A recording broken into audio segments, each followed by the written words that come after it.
So let's start with a logo you've seen probably 10,000 times. Pull up the FedEx logo in your head, but if you've not been told what to look for, you probably notice nothing really unusual about it. But look at the space between the E and the X. The negative space, the white between the letters, forms an arrow pointing to the right, forward, motion, speed, delivery. Once you see the arrow, you can't unsee it. The arrow becomes the logo. Every time you see FedEx truck driving on the highway, for the rest of the life, the arrow will jump out at you. A designer named Lyndon Leader, working at Lander Associates in like the 1990s, he spent more than 200 versions iterating on this letter forms until that arrow emerged.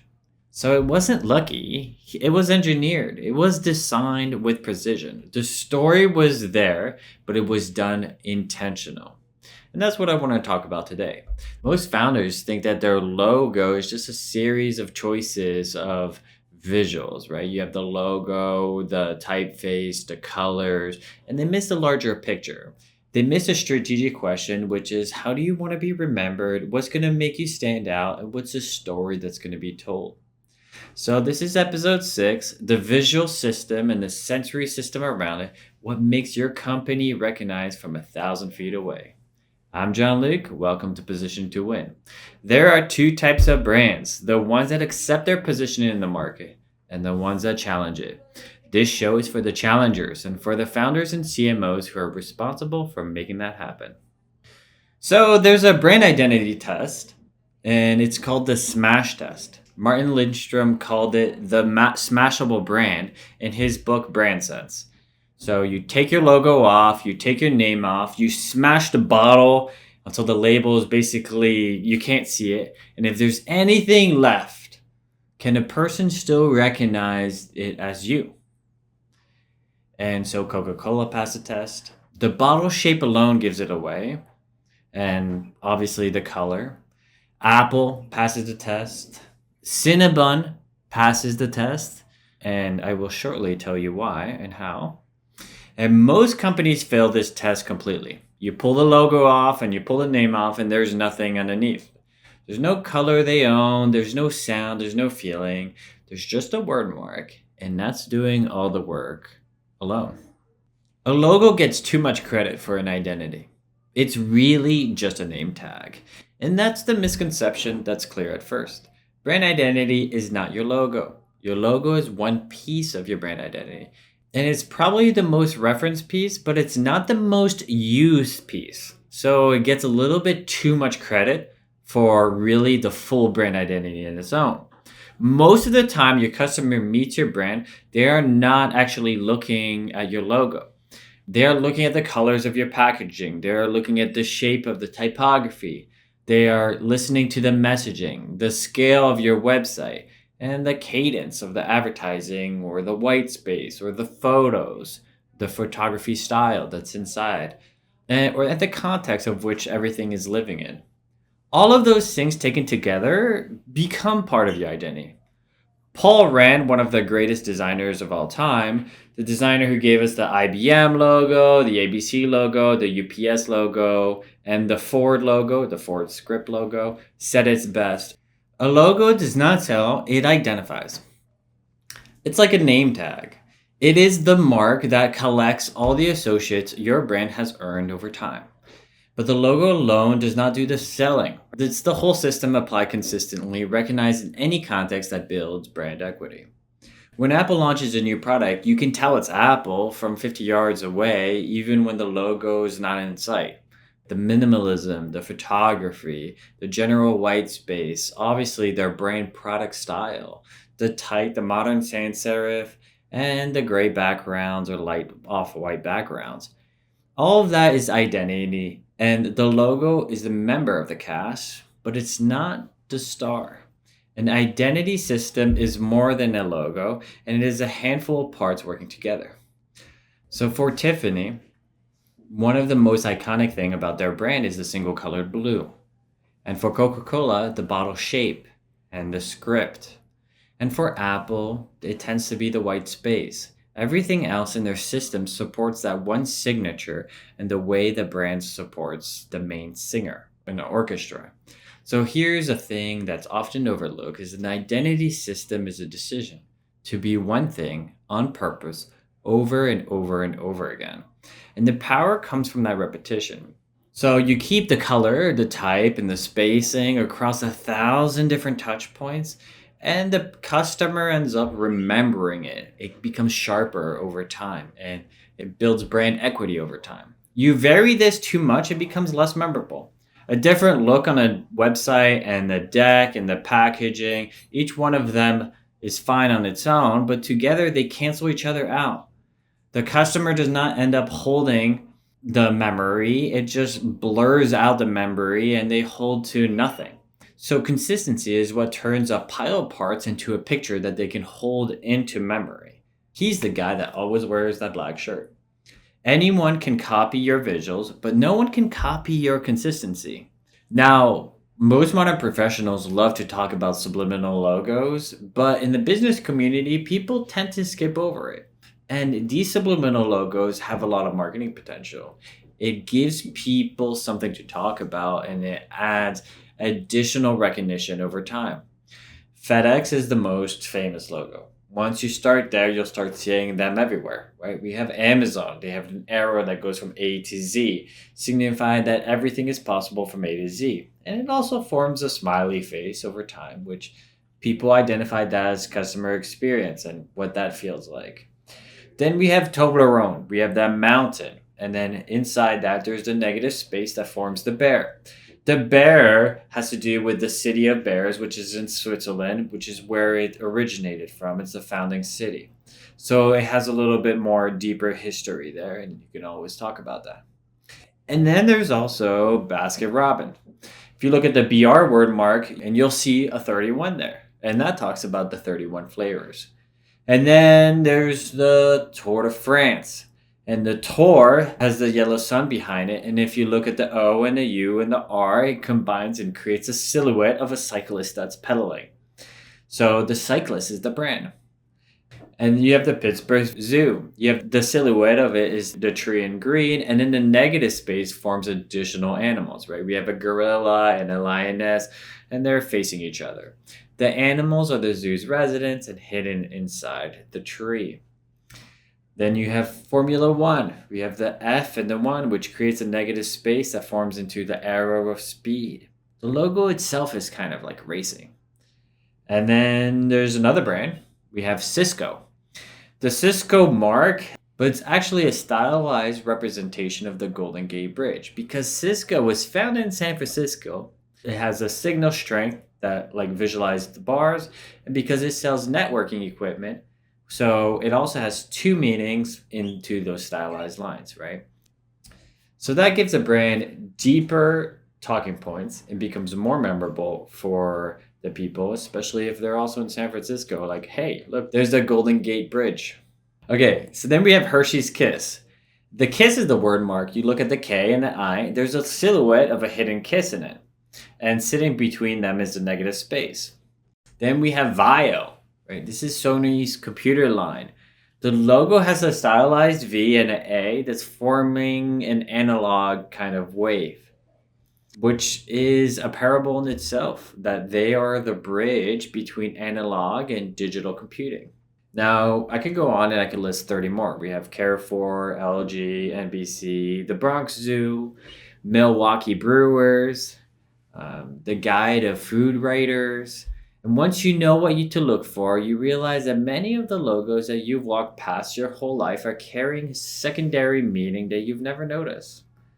So we do this work every day where we try to see what hidden meanings we can bring into the logo or how we can make it more memorable. And so with the American Cancer Society in 2024, the sort of hope was kind of getting lost alongside and the word mark inside the trapezoid shape. So we pulled those things out and lost the additional visual noise to make it simple, scaled it up so that it could stand alone besides its name. So you'll be able to see the before and the after, and the point was simple. We give the strongest part of the mark enough room to be seen so that it can carry the whole brand. And you can see this in some of our other work as well, as whether you're looking at taste, frequency, lantern light. And this is one of the things that I am most passionate about, as it really gives a brand more potential to be remembered. It is worth asking why a designer would spend 200 iterations to hide an arrow that works fine without it. There's three reasons why logos with subliminal qualities and storytelling potential should not be overlooked. And its first is that the discovery moment travels. It travels further than it would. When they catch the FedEx arrow or the Amazon smile, their brain files that logo deeper than they otherwise would, and they cannot keep it to themselves. They'll end up saying, "Hey, did you see the FedEx logo has an arrow behind it?" And that's one of the most shared facts about any logo that's ever made. The hidden layer turns into a customer evangelist. And every retelling is free PR and another round of exposure that you really never paid for.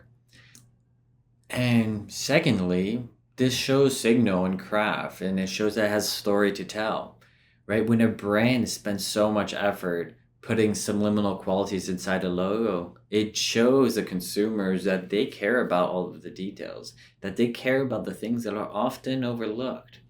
And that says something.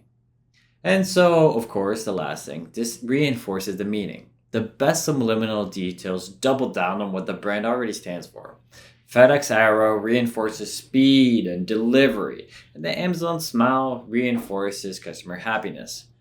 Baskin Robbins with the 31 different flavors and varieties, and Formula One with racing. The subliminal layers is not random cleverness, it is the brand's core idea. So let's take this back and zoom back out, because I do not want to leave you thinking that identity is only about the logo and the hidden secrets within it. Color is often a most loaded bearing piece of an identity. Color is pre-recognition. You recognize the Tiffany blue and the Target red before you recognize really any word mark. In a crowded feed, color is what catches the eye, and good identity has one color that owns the brand, not a palette of 8. Every time you add another shade of color, you're making things more difficult to be remembered. Really, brands that have 1 or 2 colors get remembered more than the brands that have 3 or 4. One signature color that the market learns to attach to you and that you defend legally where you can. That ends up giving you a lot of potential. And typography. Typography is the second most load bearing piece in the visual system. Most companies use forgettable type because they are afraid to commit. But type carries a tone, and a brand set in Helvetica feels different than the same brand that's set in condensed serif. A brand set in geometric sand feels different than the one in a more humanistic soft type. So you pick it deliberately, you own it, and do not reach for the safe choice because the distinctive one is scary. And then there's imagery.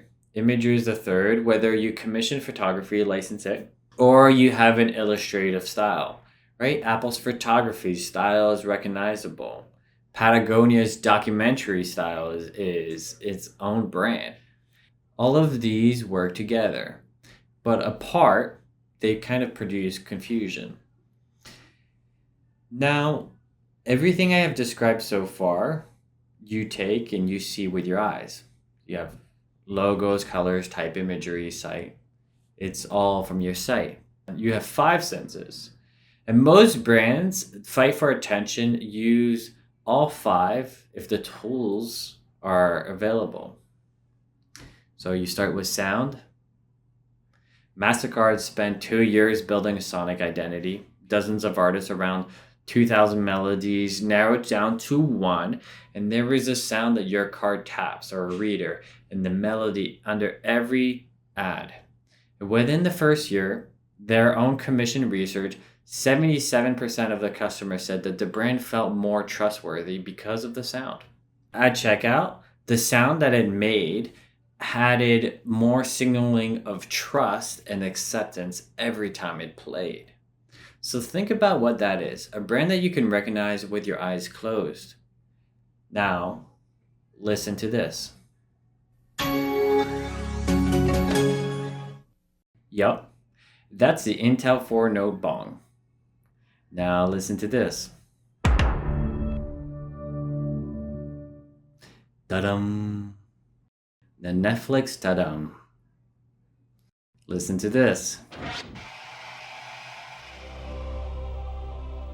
Can you guess it? That's the HBO static before it was the show. It's still famous till today. You know all three of them, and you don't even need the logo. Now, let's think about smell. Smell skips the analytical steps, right? It goes straight to the heart. It's something that you feel, it's something that you remember, and it brings back past memories. And that's why a smell can drop you back from a moment that happened 20 years ago before you can even really name it. Cinnabon is a brand that really understood this. Matter of fact, they understood this so well that they put their oven right there in front of everyone. And so when they pull out the new freshly made Cinnabons, they make sure that the scent goes everywhere. So much so that even if their stack is so full, the workers are told to put cinnamon and sugar back into the oven so that smell is back into the air.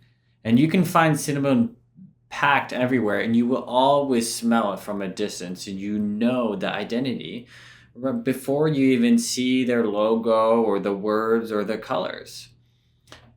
Abercrombie did something similar. They had cologne pumped through the vents. And the research at Washington State showed that people spent 20% more when there was a simple positive scent in the air. And then there is a feeling, the physical kind, the emotional kind, the weight of a card in your hand, the resistance of a dial on your fingertips, the exact tension on your laptop when you open it. All of these things have been designed, and none of them by accident, and it really is what brings a full identity to life. The identity you feel through your fingers before you have a real word. A brand that you can only see is the easiest kind to forget. One more layer that is outside of what people usually think of when they think about the five senses is delight. And Daniel famously cited this as the peak end rule. It says people do not remember the experience as a whole, as the average of every minute. They remember two things. They remember the most intense moment, and they remember the end. And the rest basically fades out. Now, hear that as a brand builder. Your customer is not scoring every single touch point. They are keeping the peak and the ending. So you get to choose where to spend your energy. Disney has you waiting in line for hours. And then at the end, what you remember is the fireworks. So the wait was most of the hours. It was most of the time of you being there. But the fireworks ends up being the memory. And that is the rule to doing this work. The smallest version of this costs almost nothing. Tiffany box, you can bring yourself to throw it away, but the handwritten note inside the bag, the way the good app celebrates the thing you finish instead of going quiet, they are not decorations. They are the peaks that people end up keeping. Design the peak, design the ending, and let the middle be ordinary, because it has to be. Some of the most rigorous research and marketing behind the book, How Brands Grow, argue that brands grow less by being different and more by being easy to recognize and easy to recall, easy to remember. Byron Sharp put it into 4 words: branding lasts, differentiation doesn't. And I've spent 5 episodes on differentiating, so let me draw one clean line to keep it moving. Positioning is the argument of why you are the right choice, and it lives in your words. Identity is how fast someone can recognize in the first place.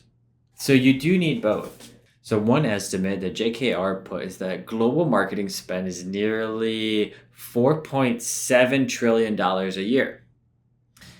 And about 85% of all of that marketing spend is actually not distinctive, meaning only about 15% is actually truly ownable to that brand. So most brands are not losing because their idea is wrong. They are losing because nothing about them is recognizable enough for people to remember.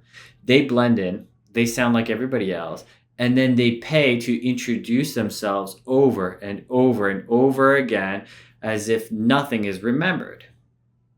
And the market does not forget the bad brands. It really forgets the forgettable ones, the ones that are of nothing distinctive and nothing ownable about them. A good identity isn't just a document, it's a trained capabilities across an organization. Every designer, every marketer, every product team remembers and internalizes the rules. They produce on brand work without really asking because they know it so well. They know when to bend the rules and when to hold the line. The documentary, the brand book, the style guides, the pattern library is a reference, but it's not the work. The work is hundreds of tiny decisions made every day across a company. Does this email use the right font? Does this slide follow the same spacing rule? Does this photo fit our photography style? Does this ad carry the right amount of white space? When identity works and scales, it stacks and it grows over time and it's easier to remember. Every impression reinforces the last. The brands gain recognitions faster than a single campaign could deliver. A loose identity that has a lot of variance tends to do the opposite. Every piece of the company ships and makes things a little bit fuzzier, a little bit harder to remember. And so being consistent is key. I've worked on award-winning logos, and the ones that broke out were not the brands with the most traction at the start that just had the most beautiful logo. They were the ones that built the most ownable assets across every touch points. The website, the deck, the packaging, the hold music, the receipts, and with systems clear enough to scale. An identity that holds across 100 touch points. That is a strategy. Most companies are already spending money to be remembered. Their identity is just too weak to hold the memory. So you are going to pay for it either way, whether you invested in it or not, and whether it's strong. Every dollar of your marketing has to fight harder and harder. So every brand pays to be remembered. And when you stand out, you earn a higher recall. You are easily remembered. And when it's weak, you end up spending more money and it's like a leaky bucket. You don't know where it's coming from, but you're just fighting hard to gain traction. With a strong brand identity, it's like you stand out. You earn higher recall means that people remember you more for the same amount of spend. Think of it as a permanent added value. You flip the coin and it's continuous advertising discount. The recall you've already earned acts like the ad spend that you've never really paid for. It's just a continuous discount. An iconic brand never pays full price for attention again. That's really the power of brand identity when it's strong. So here's your takeaway. Identity is not a logo. It's everything a person can recognize you by, right? We have the color, shape, sound, sense, the peak they remember, and the ending that you gave them. So run the smash test. Take your name off your own brand. Look at what is left. The color you own, a sound, a feeling, a smell. If the answer is nothing, you do not really have a strong identity yet. It might be leaking you marketing spend. You just have a name tag. So in next episodes, we're going to talk from brand identity to brand voice. How do you stand out? How do you become remembered?